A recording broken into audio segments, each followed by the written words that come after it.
Oh, hello there. Were you admiring my clear IPS DMG? I certainly was. Yeah, I just wanted to show this thing off. This is one of my IPS DMGs, now in a clear shell. If you're thinking, my God, how many IPS DMGs does this guy own? Well, I actually only own two. You probably feel like you've seen more than two in my videos, because in a way, I've shown 4 different variations, but it was always just these two. This is the first and only 2 IPS DMGs that I ever modded, and basically just both been shell swapped. So the very first and only 2 IPS DMGs that I modded were originally in a green shell, which was one of those soft touch shells with like the kind of a silky rubberized coating on it, and I had a clear black shell, like a smoke black shell. The smoke black shell didn't have any printing on it, so like start, select, BA, Nintendo, Game Boy, it had none. It was just plain plastic, which I wasn't a huge fan of. The green one with the soft touch, the issue with the soft touch obviously is the more you use it, it's going to eventually wear off. It was basically white plastic underneath a painted coating.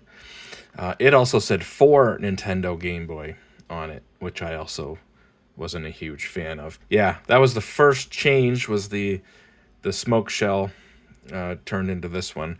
I always wanted a Game Boy that looked bone stock, you know, just in the stock original gray shell with the IPS screen. So yeah, that was the first one to get changed, and I guess this is the second one. This was a local Facebook ad that just popped up. The guy was selling the clear shell for $10 again. Not the same guy, but a guy in town. And at first I was like, yeah, I don't need it. And then, you know, it kept popping up every time I would check Facebook Marketplace. That clear shell would be there. And I was like, you know, I kind of do want a clear one. And I'll swap out that green soft touch that says for Nintendo Game Boy with this one. This one turned out really nice. It's a pretty nice quality shell. It's not as good quality. Neither of these is as good quality as the original 2 shells. They were Retro 6, and I know a lot of people don't like the company, but their DMG shells are the best DMG shells I've ever used as far as the fitment goes. Those things fit like a glove. The 2 I had were dead straight. Everything fit perfectly. They were already filed for the larger contrast wheel. They were already cut for the IPS screen, but they didn't come with the covers. So both my original modded DMG, IPS modded DMGs, neither of them had the cover on the extension port. This shell is very close to perfect. The fitment on the battery cover is a little stiff, but it does fit very well. It's not quite perfect, but it's very, very, very close. So yeah, this looks great. It looks very close to authentic DMG, just with that nice IPS screen on there. Again, this shell was not cut for the IPS screen, so I had to cut a little bit out on the inside to fit the larger screen in. It's larger internally, it's not larger externally. This is basically a stock DMG cutout. And the contrast wheel on the IPS mods is thicker than the stock. It's actually the brightness wheel now, so you got to kind of trim that out a little bit. Same with this one. This one, again, fitment is very good. Maybe not quite as nice as an original shell, but very, very close. Again, it's a little tight here. You got to kind of push a little extra hard to get that to click in. But it looks good. It lines up nicely. Again, it had the cover. So, you know, for $10 is a great little shell. I've got this out here. This is a Play It Loud, a clear DMG to show the difference. These are basically like ice clear. Would you say crystal clear maybe? The plastic isn't textured. It's not smoked. It's completely transparent. It's smooth. If you've never felt the clear Play It Loud DMG, it feels different than any other DMG. But yeah, I've got this out for a reason. There's a couple things that make the Play It Louds usually have a dark gray bezel and dark gray buttons. They're not black, they're dark gray, basically matching the dark gray bezel. The bezel's a little bit darker than the original DMG, but it's not black. And the printed font is actually like a reddish color. It's basically the color of the original buttons on the DMG. And this is kind of unique because, again, it's not totally transparent. It has a bit of a smoked texture to it.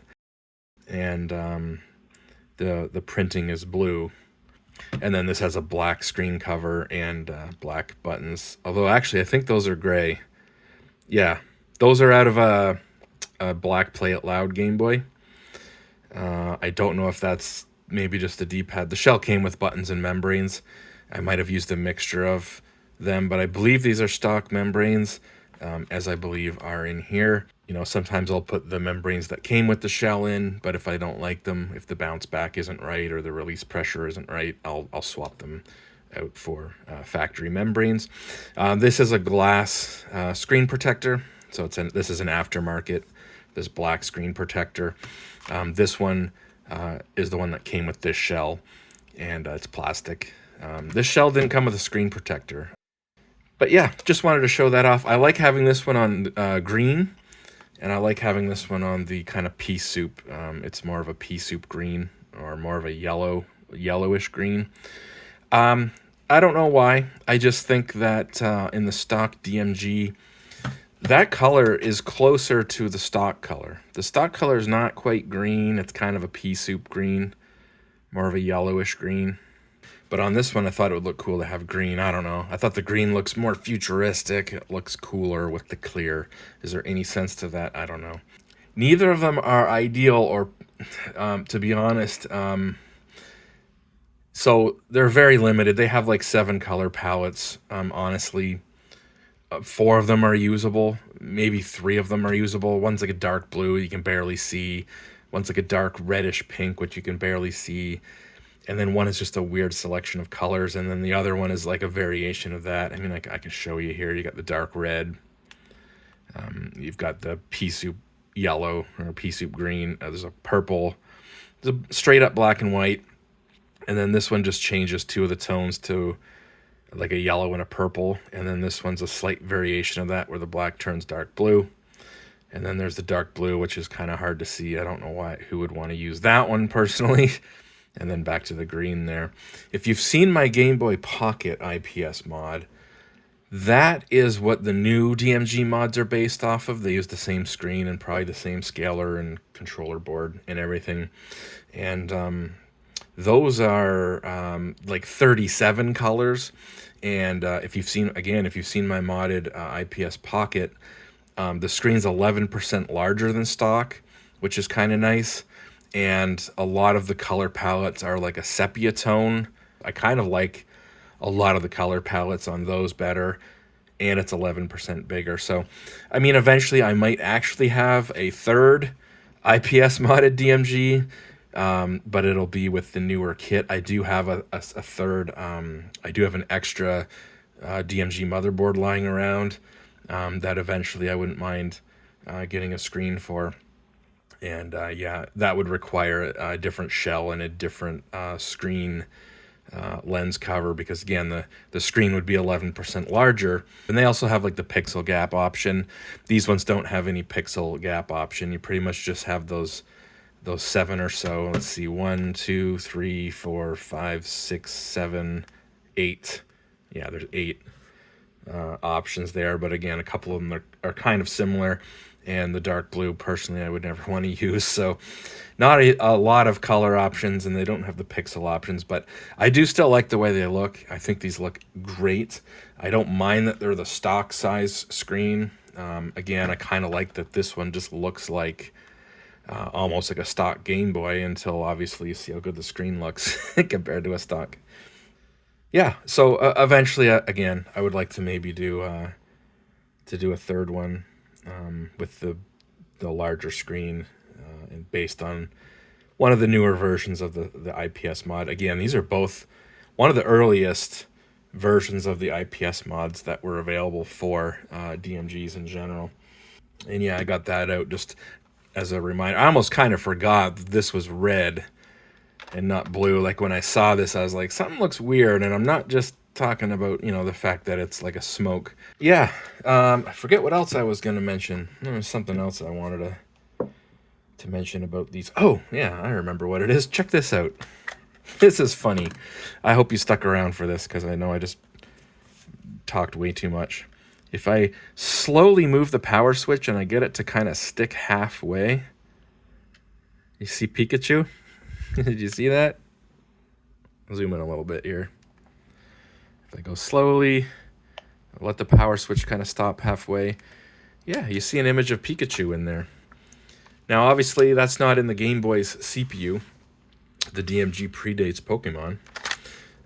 So at first, when I saw that, I do it on this one too, kind of just come halfway with the power switch, and you'll see Pikachu there. The first time that happened to me, I thought I had my EverDrive in there, and I thought, oh, that must be some weird thing in the EverDrive. Before I realized what it was, it's in the controller board for the IPS panel, the scaler board or whatever you want to call it.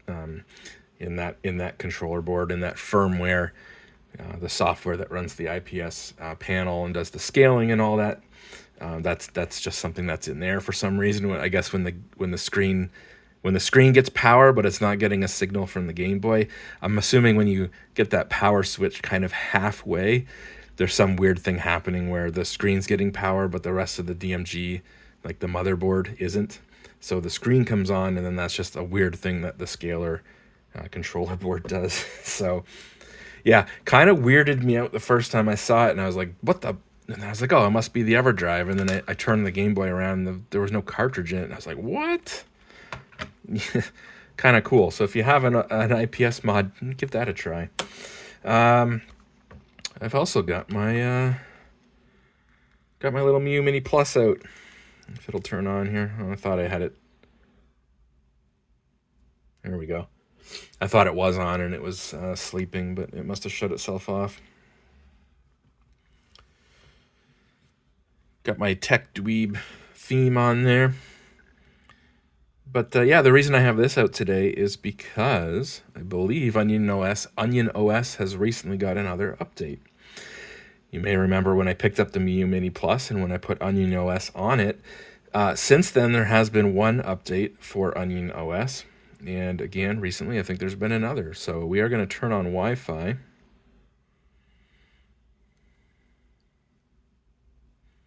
Oops, that's weird.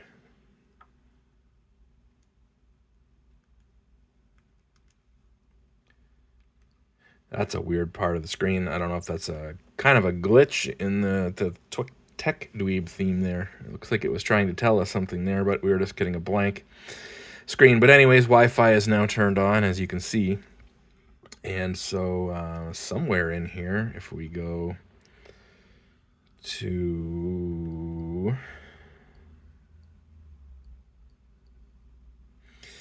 Onion over-the-air update. So if we click on this, it will check for updates.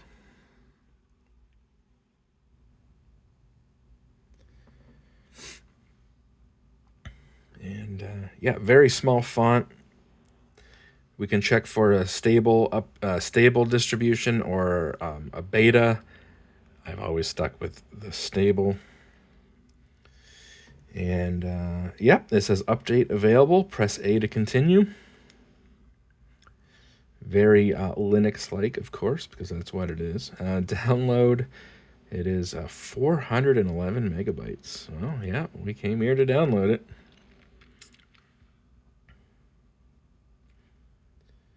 So this may take some time. It's going to download the update, and as far as I remember, it keeps all your settings and your emulators. It might bring up the first time setup thing again, where you can pick emulators.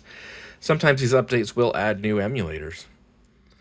So, I mean, that would be cool. I haven't actually looked to see what this update's doing, but in theory, it's going to probably just improve some things. And again, it may add some new emulators, some new consoles or systems, new computers perhaps. That's it can run. So yeah, this will take some time.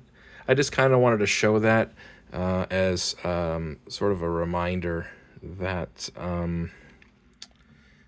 yeah, if you've got an Onion device, you do want to check that periodically, because they do come out with updates once in a while that'll add new features or improve some settings maybe, and yeah, that's right over the air. Just go to your Wi-Fi and run that Onion OTA update, and yeah, it's that simple. Again, it might take some time, so we're not gonna watch the whole thing. I just wanted to remind you guys to check for updates if you have an Onion OS device. Yeah, that's it.